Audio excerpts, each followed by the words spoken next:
Et c'est parti. Alors, 74. Oui.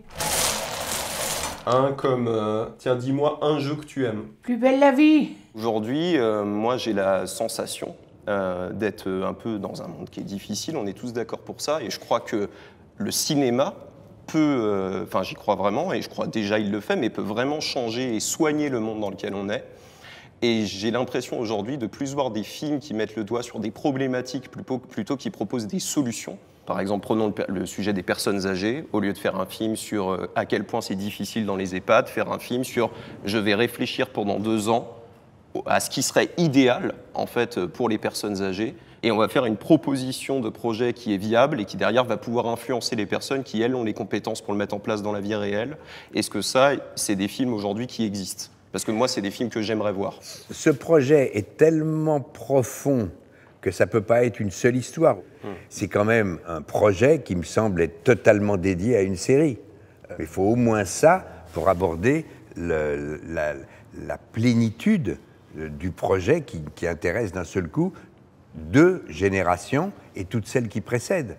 Tu ne peux pas traiter un sujet comme ça, ou en tout cas je l'imagine mal, simplement dans une œuvre de fiction. De cinéma. 69. Tiens, d'ailleurs, en parlant de 69, quand vous étiez jeune, vous faisiez des jeux sexuels, vous ? Oh, c'est quoi ton numéro? Le 15. Tu jouais à des jeux sexuels quand t'étais enfant ? Ouais, tu rigoles. Du coup, la question que j'ai à te poser, Pierre, en parlant de 69, est-ce que tu faisais des jeux sexuels quand t'étais jeune ?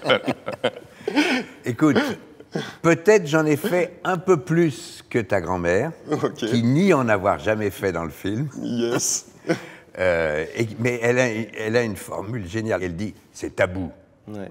Il y a tellement longtemps qu'on n'a pas entendu ce mot-là, mais là, tabou, c'était beau, parce qu'elle était belle en disant ça.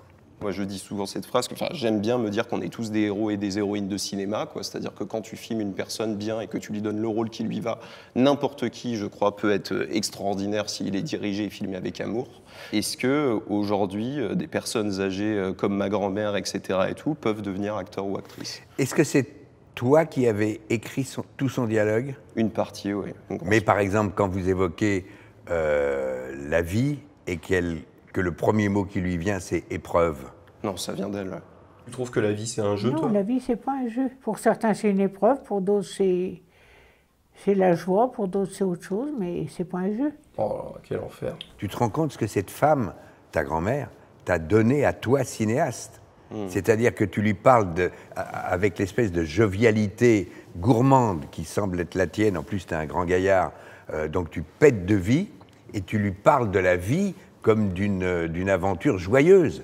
Et elle te répond, cette phrase, elle lève le regard, tu l'as chopée, et elle te dit, la vie c'est d'abord une épreuve, il y a des joies, mais c'est d'abord une épreuve. C'est un moment dramatique incroyable, profond, cette femme m'a bouleversé, parce que c'est à la fois de la réalité, c'est du cinéma, tout ça en 2 minutes, chapeau. Bah, on t'aime, mes mères. Il n'y a rien de plus à dire.